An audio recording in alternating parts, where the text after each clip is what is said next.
Well, if we see the Jaguar E-Type, is this the birdcage grille on the front? No, it isn't. So this looks like a Mark 1 or Series 1, so it'll be a 6-cylinder.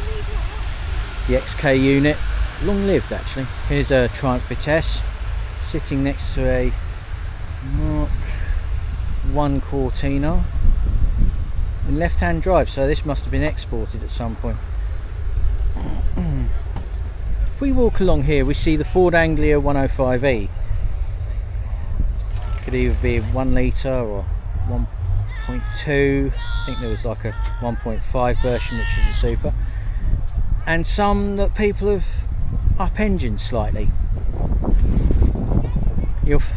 Here's a, well, it says it's an Austin here. This is a weird one. Looks like a Morris.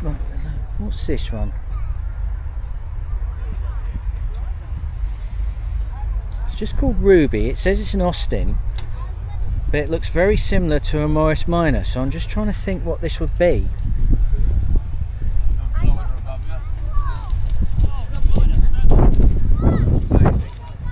He's flying a bit low, isn't he? Look at that.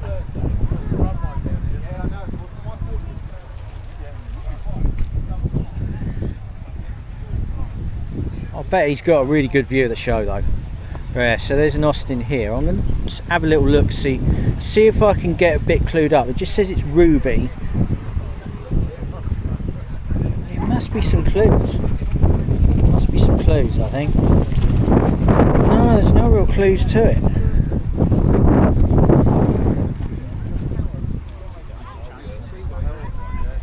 Yeah, it says it's an Austin, but I didn't think Austin made a car shaped like a, because I almost said Morris Minor because I looked at the shape of it. Same thing, isn't it?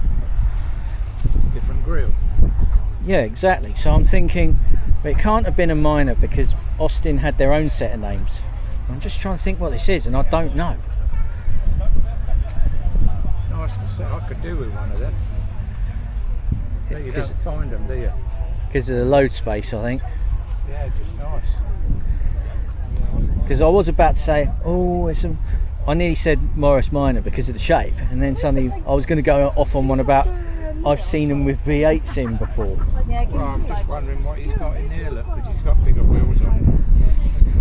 He might have just done it because it's a pickup, because they take 5s and halves, don't they? Yeah, and then I looked. But it's a late one, look. Yeah, 1970. Yeah, because I was saying about the Ford Anglia I saw next to it, just here, the 105e. Alright. And I've seen, I think people have fitted V8s into those as well, and stuff that I think anything like Cosworth. Put a lot of stuff in them, don't they, now? If you've got the skills to do it, they do it, don't they? I would like a Ford Anglia actually. It does look like a nice car. I'd rather have one of them. Yeah. So here's a Triumph 2000. Here we are. I think it's a Triumph 2000.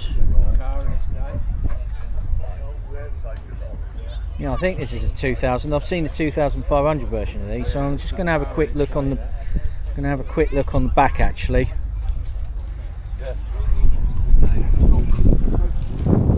It just says automatic, so it's probably a 2000.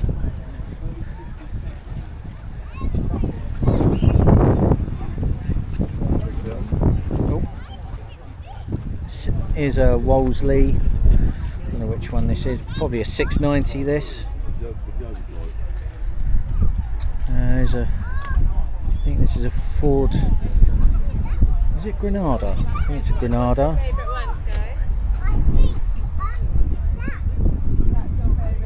And if we go to my right, it's another couple of Granada coupes, I think. Both of them 3 litre, so probably straight 6.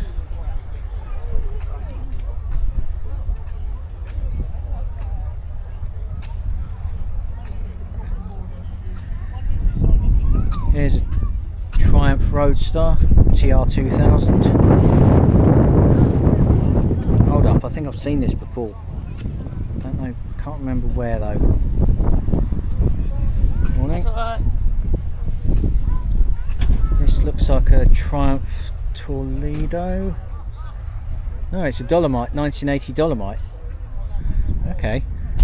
Yeah, because the Toledo and the Dolomite look very, very similar, but the Dolomite has the high performance version with the 16 valves. This is just a Dolomite, just an ordinary Dolomite. Next to that's a Morris Minor 1000.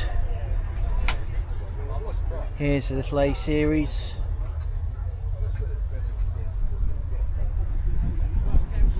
Here's a Rolls Royce.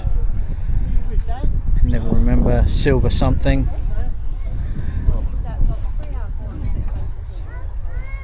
Nissan Bluebird Triple S. Oh, Nissan Bluebird. As much as that. This particular one's a high. Looks like a higher performance version of the Nissan Bluebird. The other interesting fact is there's a Nissan Bluebird actually at Santapod that pulls the caboose that puts the glue down on the track. It's called the Bluebird. This is what a Nissan Bluebird looks like when it's not having to pull a caboose with glue in it. If we go here, we see looks like a Triumph Vitesse 2 litre, so it's probably got a small 6-cylinder. So there was a 2 litre 6-cylinder at one point. Here's a Hillman Superminx. Next to another Austin A40 by the looks of things. Another Morris Minor. I don't know if this doesn't say 1000 though. And it's quite early, but it's only the it's got the split windscreen. I don't think the lights are low on it though. So it might be a very early 1000. Oh, Jag. That is a Daimler, similar to a Jaguar Mark II, but this would be the V250, I think, because it has the Daimler V8 in it. This is underneath all the lovely pictures of all the work they put in, and they put I do appreciate that. I do appreciate it. Next to a Chevrolet C10 with Cummins power, so it's a big diesel. 1964, and it comes from Texas by the looks of things.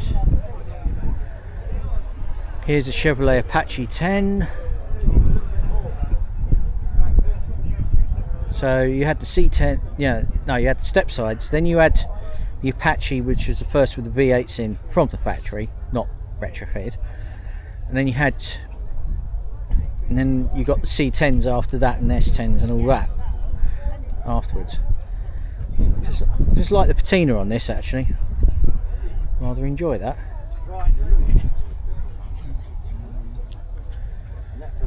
And here's a Asquith taxi.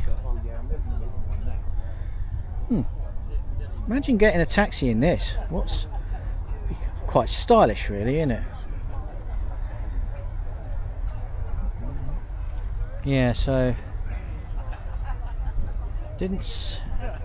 doesn't really say what engine it is, so probably whatever they. Oh, what's this? It's a Honda. It looks like a V6 in that, and it's an Accord. Yeah, so there's a Honda Accord with the V6 in it. And here we are with a Lotus Elan Sprint. Now I keep seeing leaflets for a 50th anniversary show, and yes, obviously I'll be going. Decided that last year. Escort RS 2000, so it's a Mark II Escort. Here's a Ford Capri, looking very menacing. Notice the bonnet looks like carbon fibre, actually. I don't know which one this one is, so see some more displays over there. I'm not really into displays that much. I might have a look later. I'm wondering what this one is. Oh, this has been debadged, so does look quite menacing, actually. This